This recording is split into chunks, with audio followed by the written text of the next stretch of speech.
सभी को राधे राधे। उम्मीद करता हूँ सब लोग बहुत अच्छे होंगे और मन लगा के पढ़ाई कर रहे होंगे। और एक नई वैकेंसी आई है, उसके बारे में मैं कुछ आपको लोग बता दूं।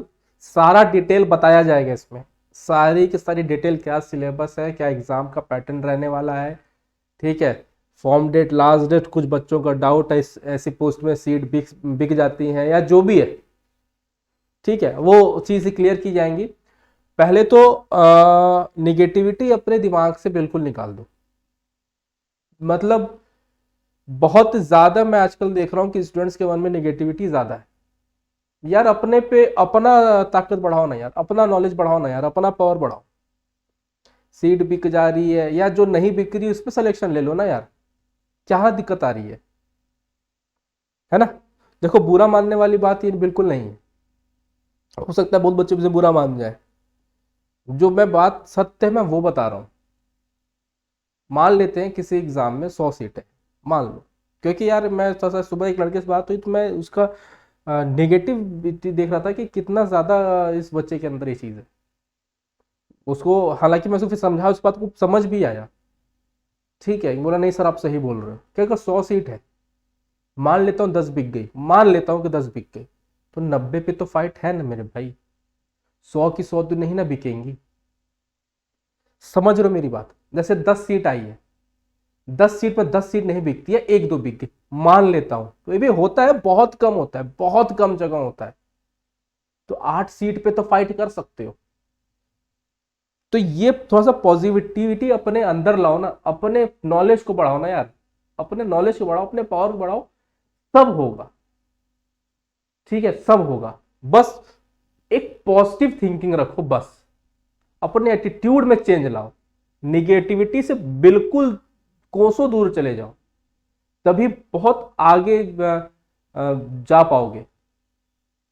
सर नौकरी नहीं लग रही, क्या? अरे यार क्यों परेशान होते हो मेरे दोस्त?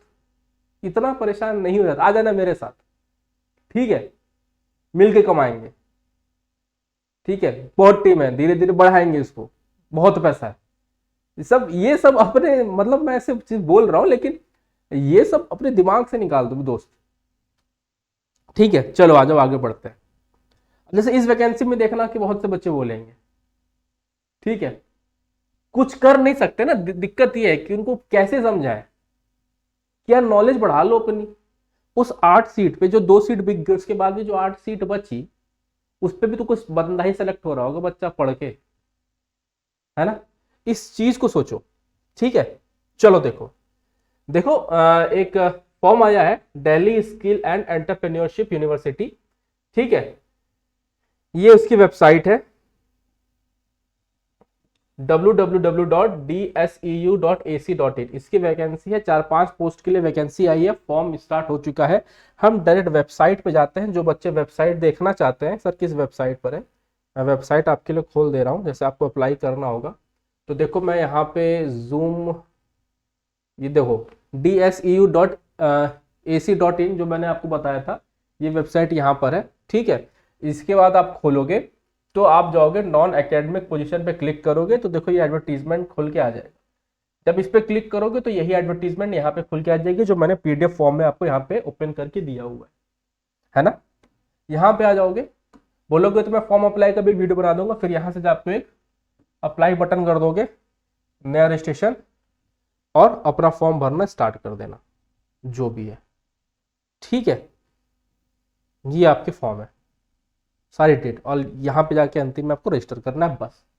ज्यादा कोई तामझाम नहीं है, आराम से काम हो जाएगा। और इसके बारे में जान लेते हैं किस किस पोस्ट के लिए आई है। कुछ चीजें हैं, कुछ बच्चों के अंदर डाउट है इसमें। ठीक है, कि सर अब देखो, एक है जूनियर असिस्टेंट पोस्ट और office assistant, senior assistant, programme officer या एसओ असिस्टेंट सेक्शन ऑफिसर, या और ऑफिस सुपरिंटेंडेंट। ठीक है, जूनियर असिस्टेंट की टोटल वैकेंसी है 42, जिसमें से ईडब्ल्यूएस की 3 है, यूआर की 19 है, ओबीसी की 11 है, एससी की 6 है, एसटी की 3 है, एंड पीडब्ल्यूडी कैंडिडेट की 2 है। सीनियर असिस्टेंट में मेरे भाई यूआर की 3 है, बाकी की किसी की नहीं है। एएसओ में भी यूआर की 3 है और ओबीसी की 1 है, और ऑफिस सुपरिंटेंडेंट में यूआर की 2 है। Total vacancy 2। ठीक है, पता नहीं तुम लोग आवाज आ रहे होंगे, बाहर आया हुआ है, छोड़ो जाने दो। ठीक है, वो चलो आ जाओ। फॉर्म देख लो, स्टार्ट हो चुका है, फॉर्म स्टार्ट हो चुका है। लास्ट डेट बेटा इसकी है 20/12 तक इसकी लास्ट डेट है। आज 6 तारीख है, ठीक है, 6 से 20 तक इसकी फॉर्म है। सॉरी, फॉर्म तो 5 से स्टार्ट है, आज 6 तारीख है, मैं वो आपको बता रहा हूँ। ठीक है, और 20 तक इसकी लास्ट डेट है ना। चलो आगे बढ़ते हैं। अभी एग्जाम पैटर्न की बात करेंगे, उसमें सारा क्या क्या इसकी क्राइटेरिया उसकी भी बात कर लेंगे। आगे देख लो, जैसे हम जूनियर असिस्टेंट और सीनियर और ऑफिस असिस्टेंट के पोस्ट की हम बात करें, आप भाई साहब थोड़ा सा यहाँ आ जाओ। आपको टोटल पोस्ट 42 है, मैंने अभी बताया। ईडब्ल्यूएस 3 है, यूआर 19 है, ओबीसी 11 है, एससी 6 है, एसटी 3 है। ठीक है, इंक्लूडिंग एक्स सर्विसमैन की 4, मेरिटोरियस स्पोर्ट्समैन 2, पीडब्ल्यूडी के कैंडिडेट 2, जिसमें से वीएच एलवी 01 और एचएचएआई 1। ठीक है, ये आपको पता है। एसेंशियल क्वालिफिकेशन में समझ लो कि आपको 12th पास होना चाहिए, 12 पास आपको होना चाहिए, और साथ साथ में आपकी स्किल टेस्ट भी होगी, टाइपिंग भी होगी। जूनियर असिस्टेंट में हमेशा ही होता है कि इंग्लिश में आपको या तो 30 वर्ड पर मिनट आनी चाहिए, या तो, और लिखा है दोनों नहीं, और है, या तो इंग्लिश या तो हिंदी, या हिंदी में 25 वर्ड पर मिनट आपकी आनी चाहिए, और मैनुअल टाइपराइटर। और मैनुअल टाइपराइटर में अली मैं बात कर रही हूं जो टाइपराइटर होता है उस पर नहीं। और तो 30 तो और अ typing speed of 35 WPM in English. Computer की अभी बात हो, ये एक टाइपराइटर होता है, पुराने जमाने में होता था। अगर उस पर नहीं, या तो फिर ये हो कंप्यूटर पे जो करते हो, उसमें इंग्लिश में 35 वर्ड पर मिनट और हिंदी में 30 वर्ड पर मिनट ऑन कंप्यूटर। समझ गया मेरी बात।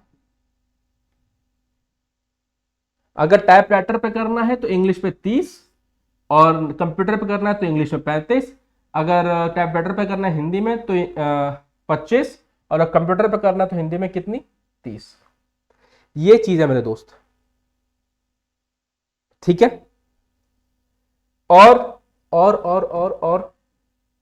और के बाद इसमें कोई भी एक्सपीरियंस नहीं मांगा है।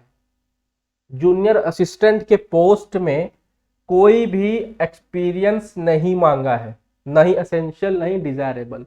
वो तो ठीक है अगर आपके पास है तो, ठीक है, जरूरत नहीं है उतनी। ठीक है, हो तो अच्छी बात है। एज लिमिट 35 साल तक है इसकी, 35 साल तक। प्रोबेशन पीरियड 2 साल तक रहेगा इसका। अब आते हैं सीनियर असिस्टेंट पे। अब यहां से थोड़ी सी समस्याएं चालू हो रही है। सर क्या चालू हो रही है वो देख लो। बैचलर डिग्री है, अच्छी बात है। टाइपिंग आपने मांग लिया, जो भी था वो अच्छी बात है। इसमें देखो उन्होंने थोड़ा सा पाप ये कर दिया कि इन्होंने एक्सपीरियंस में एसेंशियल एक्सपीरियंस मांग लिया। 8 साल का एक्सपीरियंस, 8 इयर्स एक्सपीरियंस, यही कम। और मेरे ख्याल से ये यूथ में तो मतलब जो आप लोग तैयारी कर रहे हो इसमें तो बहुत मुश्किल है। ये तो वही है जो ऑलरेडी कहीं ना कहीं जॉब कर रहे होंगे। ठीक है, इसी तरह एएसओ में भी इन्होंने 2 साल का एसेंशियल में सर्टिफिकेट, सॉरी वो एक्सपीरियंस मांग लिया, सेंट्रल स्टेट गवर्नमेंट या सेमी गवर्नमेंट ऑर्गेनाइजेशन। ठीक है, उसमें भी, और ऑफिस सुपरिंटेंडेंट में भी इन्होंने एक्सपीरियंस मांग लिया। तो कुल मिला जुला के आप जूनियर असिस्टेंट के लिए फॉर्म भर सकते हो, जूनियर असिस्टेंट या ऑफिस असिस्टेंट के लिए फॉर्म भर सकते हो। इतनी बात समझो। बाकी अगर जिसके पास एक्सपीरियंस हो भरे, इसमें आप भर सकते हो। दिल्ली में इसका जॉब लोकेशन है, मस्त जॉब रहेगी, आराम से जाओ आराम से आओ। ठीक है, चाहो तो आगे की तैयारी वहां से अगर जॉब निकल गई तो कर सकते हो। सिर्फ एक आपका पेपर होगा और एक स्किल टेस्ट होना बस। ठीक है, हम आते हैं सिलेबस की बात कर लेते हैं। और ये क्राइटेरिया है, मैं आपको बता रहा हूँ। Examination scheme, paper bilingual language में होगा। पेपर बाइलिंगुअल होगा बेटा, हिंदी और इंग्लिश। ठीक है, बोथ लैंग्वेज में होगा।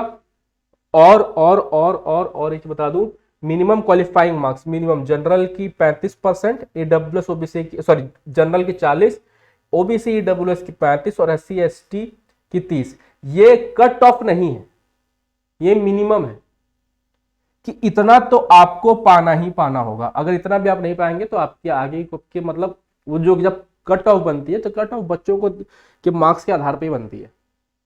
तो अगर आप इतना ही नहीं पाओगे तो आपको पहले ही हटा दिया जाएगा। तो जो बच्चे इतना या इससे ऊपर होंगे उनके बेसिस पे कट ऑफ बनेगी। तो ये कट ऑफ नहीं है, याद रखना। 100 नंबर का पेपर है, 40 कट ऑफ नहीं होगी। ठीक है, चलो, बाकी आप खुद समझदार हो। ठीक है, एलिजिबिलिटी क्राइटेरिया मैंने आपको बता ही दिया। द एजुकेशन क्वालिफिकेशन एक्सपीरियंस वो सब मैंने आपको समझा ही दिया है।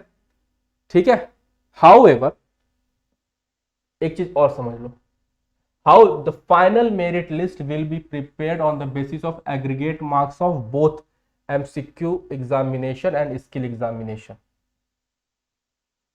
ठीक है, details of skill test and endurance test will be shared with all the qualified students of MCQ examination.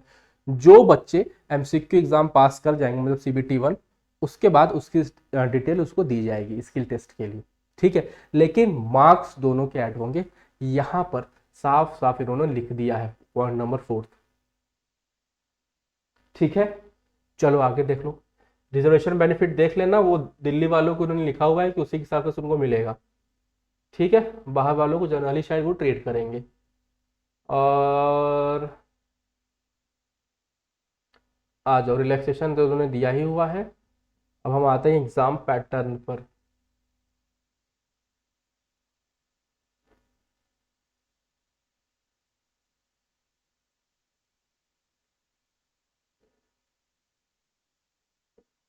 There will be there will be no negative marking.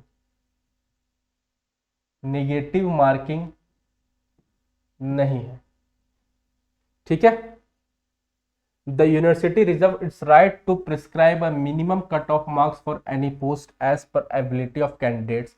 Skill test, endurance test will be taken as per requirement of job. मतलब वही कि cut off वो decide करेंगे। ठीक है, और negative marking नहीं है। 2 पोस्ट के लिए आप एलिजिबल हो तो कर सकते हो, वैसे अप्लाई कर सकते हो। फॉर्म फीस देख लो, 500 है जनरल कैटेगरी के लिए, बाकी के लिए 250। ठीक है, अब आते हैं सिलेबस पर। अब आते हैं मेरे दोस्त सिलेबस पर। सिलेबस याद रखना क्या क्या है। 100 नंबर का पेपर है। ठीक है, मैं और 100 नंबर का पेपर है आपका, ये रहा। ठीक है, 100 नंबर का पेपर है, 1.5 घंटे का, जब आपका एमसीक्यू होगा। देखो पैटर्न, दो चीज मैं आपको पहले मैं एक चीज समझा दूं, यहां पर देख लो। यहाँ पार्ट 1 और पार्ट 2 से कंफ्यूज ना हो, है ना, कहाँ गया भाई साहब, ये रहा। पार्ट 1 और पार्ट 2 से कंफ्यूज ना होना। देखो, जूनियर असिस्टेंट, ऑफिस असिस्टेंट में सिर्फ पार्ट 1 होगा और स्किल टेस्ट होगा, जो कि यहाँ लिखा हुआ है। सीनियर असिस्टेंट में पार्ट 1 और पार्ट 2 दोनों होगा, स्किल टेस्ट भी होगा। एएसओ में सिर्फ पार्ट 1 पार्ट 2 होगा, स्किल टेस्ट नहीं होगा। और ऑफिस सुपरिटेंडेंट में भी पार्ट 1 पार्ट 2 होगा, स्किल टेस्ट नहीं होगा। कुल मिला जुला के जूनियर असिस्टेंट में आपको पार्ट 1 का पेपर होगा, उसके बाद आपका स्किल टेस्ट का पेपर होगा। वही सिलेबस यहां पर है। तो आपको पार्ट 2 डिस्क्रिप्टिव नहीं देखना है जूनियर असिस्टेंट वालों को। ठीक है, तो आपका पार्ट 1 का सिलेबस ये रहा। General intelligence reasoning, quantitative aptitude मतलब मैथ्स, ये रीजनिंग हो गया, ये मैथ्स हो गया। तीसरा हो गया general awareness with special emphasis on the history, culture, demography, geography and economy of Delhi, administrative setup and governance in and city of Delhi. तीसरा। चौथा हो गया इंग्लिश लैंग्वेज एंड कंप्रीहेंशन। अब आप बोल रहे हो कि सर ये आता है, ये भी आता है, ये भी आता है, ये क्या है सर? अब दिल्ली के बारे में पढ़ना पड़ेगा। हाँ दोस्त, पढ़ना पड़ेगा, और वो मैं करवा दूंगा, क्योंकि मैं करवाया हूं दोस्त। अभी आपको याद हो, जो बच्चे डीडीए की तैयारी कर रहे थे और मेरे बैच से सेलेक्टिव भी हुए हैं, मेंस की, पटवारी की, डीडीए पटवारी में, उसमें दिल्ली जीके एक पार्ट था। 33 क्वेश्चंस आए थे। 33 में नियर अबाउट 28 या 29 क्वेश्चन मेरे डिट्टो शीट से थे। जो कंटेंट प्रोवाइड किया गया था सेम सेम सेम सिलेबस था। तो इसकी टेंशन छोड़ देना। अगर आप तैयारी करना चाहते हो जीएससी के लिए, तो मैं तो प्लान में हूं कि मैं एक इसके लिए आपको कर दूंगा और बहुत जल्दी लॉन्च कर दूंगा। अगर आप लोग और रिस्पॉन्स करोगे तो मैं उसको श्योर कर दूंगा, पक्का। ठीक है, जूनियर असिस्टेंट पोस्ट के लिए एप्लीकेशन पर। और जो बच्चे अभी एफएसआई के लिए तैयारी कर रहे हो, ऑलरेडी उनका कंटेंट चल रहा है और आज भी कंटेंट काफ़ी अपलोड हुआ है और इस वीक उनका सिलेबस खत्म हो जाएगा और उसके बाद कोर्स की प्राइस बढ़ जाएगी। अगर आप चाहो तो आप वहाँ से पढ़ सकते हो, पढ़ लो, क्योंकि जिस प्राइस पे मैं दे रहा हूँ ना, उस प्राइस पे वो कंटेंट देना बहुत बहुत मुश्किल है दोस्त। ठीक है, वो कंटेंट देना जिस प्राइस पे आपको मैं प्रोवाइड कर दे रहा हूँ। तो ये बस ये बिजनेस नहीं है, ये आप लोग की हेल्प करने का एक तरीका है। ठीक है, अगर उस पर मैं सस्टेन भी कर जाऊँ ना तो बहुत बड़ी बात है, जेब से जाता है बहुत बहुत बार तो। ठीक है, अभी 8 तारीख को मैं एक बहुत एक अनाउंसमेंट करने जा रहा हूँ। हालांकि ऐसी चीज़ें यूट्यूब पे हैं, लेकिन मैं एक चीज़ करने जा रहा हूँ 8 तारीख को, जिसके लिए आपको भटकना नहीं पड़ेगा। 8 तारीख को आना ज़रूर, ठीक है। और ये इसका पैटर्न है एग्ज़ाम का। सोना अच्छा, और ये चीज़ आपको समझ लो, 25-25 क्वेश्चन के होंगे क्योंकि 4 सेक्शन है। ठीक है, 100 है, तो मेरे अकॉर्डिंग जहां तक मुझे लग रहा है कि 25-25 क्वेश्चन ये लोग रखेंगे। ठीक है, ये चीज है। और जिन बच्चों का, जो स्टूडेंट ये क्वालिफाइड इस पोस्ट के लिए एलिजिबल है, आपके लिए डिस्क्रिप्टिव भी होगा। 80 नंबर का 1.5 घंटे का पेपर होगा। यार ये देखो ना यार, 1.5 घंटे आपको मिल रहे हैं पहले पेपर में। 1.5 घंटे में 100 क्वेश्चन मीन्स 90 मिनट में 100 क्वेश्चन, समझ रहे हो कितना समय रहेगा। अगर मन लगा के वाकई ही तैयारी कर दोगे ना, वाकई ही मन लगा के तैयारी कर दोगे, मजा आ जाएगा, मजा आ जाएगा। अब वो आपके ऊपर है कि मन लगा के करते हो कि नहीं करते हो। तो मेरे दोस्त, इतनी सी बात थी जो आपको बतानी थी। बाकी AWS फॉर्म का ये चीज है और सब कुछ मैंने आपको बता ही दिया है। वेबसाइट में आपको बता दे रहा हूं, ये आपको इस पे जाना है। ठीक है, dseu.ac.in/work-with सॉरी, कपिल शर्मा कहाँ से खुल गया यार। चलो डायरेक्ट मैं बता दे रहा हूँ, इस पे गए AC.in, चलो इस पे, तो इस पे आ जाओगा विथ अस पे। और उसके बाद आपको आना है नॉन एकेडमिक पोजीशन पे, आपको क्लिक करना है और यहाँ पे आने के बाद आपको अप्लाई बटन पे क्लिक करना है। अप्लाई बटन पे क्लिक करोगे दोस्त, फिर आप न्यू रजिस्ट्रेशन करोगे और यहाँ पे अपनी सारी डिटेल जो भी है भर दोगे। समझ गए? तो दोस्त इतनी सी बात थी। मेरे हिसाब से इंटरेस्टेड हो तो फॉर्म भरो। ठीक है, जॉब लोकेशन मोस्ट प्रोबेबली इसका दिल्ली ही होगा। जॉब लोकेशन की जो बात है वो दिल्ली ही होगा, जहां तक मेरा मानना है, जहां तक मुझे लग रहा है कि दिल्ली ही लग क्या रहा है, वहीं होगा। ठीक है, तो जो आसपास के बच्चे हैं, हाँ बिल्कुल, जो आसपास के बच्चे हैं आप इसको भरिए। दिल्ली के या दिल्ली, हरियाणा, यूपी, इस बेल्ट के हैं भर सकते हैं। जो दूर के भर सकता है। अगर आपकी तैयारी ज़्यादा अच्छी है तो आपको लगता है कि मैं बीट कर सकता हूँ, देन गो फॉर इट। ठीक है, बाकी मिलते हैं अगली वीडियो में। तब तक के लिए सभी को राधे राधे, जय हिंद। भरो मेरे ख्याल से, बाकी आपकी इच्छा।